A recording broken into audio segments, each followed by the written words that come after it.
Hi అండి, అందరికీ good morning. Welcome to KLPR Reddy vlogs. ఈరోజు నేనేం చేస్తున్నానంటే తెలవాయి కారం చేస్తున్నాను అనమాట. పల్లీలు, వెల్లుల్లి, ఎండుమిర్చితో కారపొడి చేస్తున్నాను. మీకు 1 month వరకు నిల్వ ఉంటుంది. ఏమైనా కర్రీస్ లేకపోయినా ఎమర్జెన్సీ టైంలో మనం కొంచెం ఈ పొడి వేసుకొని నెయ్యి వేసుకొని తినచ్చు. చాలా టేస్టీగా ఉంటుంది. పల్లీలు కాబట్టి వెల్లుల్లిపాయ కాబట్టి కొంచెం హెల్త్కి కూడా మంచిదన్నమాట. చూడండి, నేను ఇప్పుడు ఒక 250 grams పల్లి తీసుకున్నాను. పల్లి వేయించుకుంటున్నాను. కొంచెం పల్లి సిమ్లో పెట్టి వేయించుకున్నాను, ఎందుకంటే పల్లి తొందరగా మాడుతుంది అనమాట. మాడితే మనకు పొడి టేస్ట్ అనేది ఉండదు. మళ్ళీ కలర్ కూడా వచ్చేసి కొంచెం బ్లాక్గా అయినట్లు అవుతుంది అనమాట. అందుకని చూడండి వేయిస్తున్నాను. కొంచెం దూరగా వేయించాలన్నమాట. యాక్చువల్లీ ఈ వీడియోకి మామూలుగా పెట్టాను, కానీ వాయిస్ రాలేదు. అందుకని మళ్ళీ వాయిస్ ఓవర్ ఇస్తున్నాను. ఇప్పుడు నేను చెప్పేదానికి దానికి సింక్ అవుతుందో అవ్వదో నాకు తెలియదు, కానీ వాయిస్ ఓవర్ అయితే ఇస్తున్నాను అనమాట. ఇలా పల్లి వేయించుకోవాలి, దూరగా వేయించుకోవాలి. చూడండి, ఇలా దూరగా వేయించాలి. సిమ్లోనే పెట్టి వేయించుకోండి, హైలో పెట్టుకోద్దండి. కొంచెం ఒక్క 5 minutes ఓపిక్గా నించున్నామంటే అయిపోతుంది. మనకు 1 month నిల్వ ఉంటుంది. ఫ్రిడ్జ్లో పెట్టాల్సిన అవసరం లేదు. మామూలుగా అయినా బయట పెట్టినా కూడా మనకు స్టోర్ చేసి పెట్టుకుంటే 1 month ఉంటుంది అనమాట. ఇంకా పల్లీలు వేగినాయి చూడండి. ఇప్పుడు పల్లీలు తీసేసి ఒక ప్లేట్లో వేసేసుకొని తర్వాత ఎండుమిర్చి వేయాలన్నమాట. చూడండి, నేను ఇంకా అవ్వలేదు, చూస్తున్నాను అయినయ్యా లేదా అని చెప్పేసి. ఇలా బాగా వేయించుకోవాలి.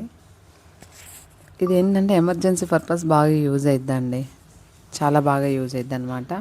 ఓకే, పల్లీలు వేయించేసాను. ఇప్పుడు ఒక పక్కకు తీసేసుకోండి. అదే కడాయిలో కొంచెం ఆయిల్ పోసేసుకొని ఎండుమిర్చి వేసుకోవాలి. ఎండుమిర్చి జస్ట్ 1 second 1 minute మాత్రమే, ఎందుకంటే తొందరగా ఎండుమిర్చి వేగిపోతాయి కదా, తర్వాత బ్లాక్గా అయిపోతాయి. ఇవి కూడా అంతే. వేసి వరకు అలా ఇలా తిప్పేసేసి స్టవ్ బంద్ చేసుకోండి అంతే. చూడండి, నేను కొంచెం ఎక్కువే తీసుకున్నాను, ఎందుకంటే మేము కొంచెం స్పైసీగా తింటాం కాబట్టి కొంచెం ఎక్కువ తీసుకున్నాను. చూసి స్పైసీ ఎవరు ఎలా ఏం తింటారని బట్టి వేసుకోండి. కొంచెం స్పైసీగా ఉంటేనే బాగుంటుంది. ఇట్లా జలుబు జ్వరం చేసినప్పుడు చాలా బాగా అనిపిస్తుంది. నోరు బాగలేనప్పుడు అట్లా తింటే మంచిగా అనిపిస్తుంది అనమాట, నోటికి కారం కారంగా. అది చూడండి, ఎండుమిర్చి అయిపోయినాయి. ఇంకా కడాయి వేడిగా ఉంది కదా, ఆ వేడికి నేను అలా ఇలా తిప్పేస్తున్నాను అనమాట, వేపుతున్నాను. అయిపోయింది. వేస్తున్నాను, సాల్ట్ కూడా వేసాను, ఎందుకంటే ఫస్ట్ ఎండుమిర్చి వేయాలి, మళ్ళీ పల్లీలు వేసిన తర్వాత అవి మెదగవన్నమాట. అందుకని ఎండుమిర్చి వేసాను. ఇప్పుడు మిక్సీ పడుతున్నాను.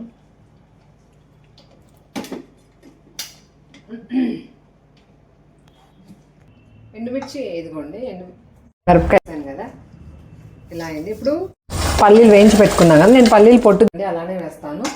పల్లీలు అలాగే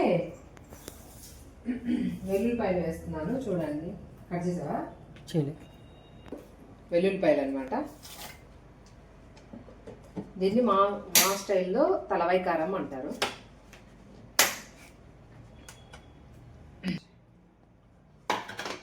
ఇదో చూడండి, వేడి వేడి అంటే కారపొడి రెడీ అయింది. ఇప్పుడు అన్నంలో వేసేసుకొని తినేసి ఎలా ఉందో చెప్తానమాట. ఓకేనా? ఇప్పుడు ఇందాకనే చేశాను కదండి పొడి ఇదిగోండి. వేడివేడి రైస్ ఏం కాదు, పొద్దున్న రైస్ మేము ఈవినింగ్ రైస్ తినాం అనమాట. చెప్తాను మీకు ఎలా ఉంది ఏందనేది. ఇలా నెయ్యి వేసేసుకొని మంచిగా కలిపేసుకొని ఇది చూడండి, రైస్లో వేసేసుకున్నాను, పొడి వేసేసుకొని తింటున్నాను. కొంచెం అంటే వేడివేడి రైస్ అయితే బాగుంటుంది. మాది మార్నింగ్ రైసే అనమాట, అందుకని నేను తింటున్నాను. ఏంటిది కారం అయితే సరిపోయింది, అంటే మాకైతే సరిపోయింది, బాగుందన్నమాట. మీరు కూడా ఒకసారి ట్రై చేసి చూడండి, ఎలా ఉంది అనేది కమెంట్ చేయండి. మన ఛానల్ని చూస్తున్న వాళ్ళు సబ్స్క్రైబ్ చేయండి. మీకు కనుక వీడియోస్ నచ్చితే లైక్ చేసి షేర్ చేసి కమెంట్ చేయండి. Thank you for watching. Thank you అండి అందరికీ. ఒకసారి ట్రై చేయండి ఎలా ఉంది ఏంటి అనేది. మా హస్బెండ్ తింటున్నారు చూడండి, తను కూడా చెప్తారు ఎలా ఉంది ఏంటి అని చెప్పేసి.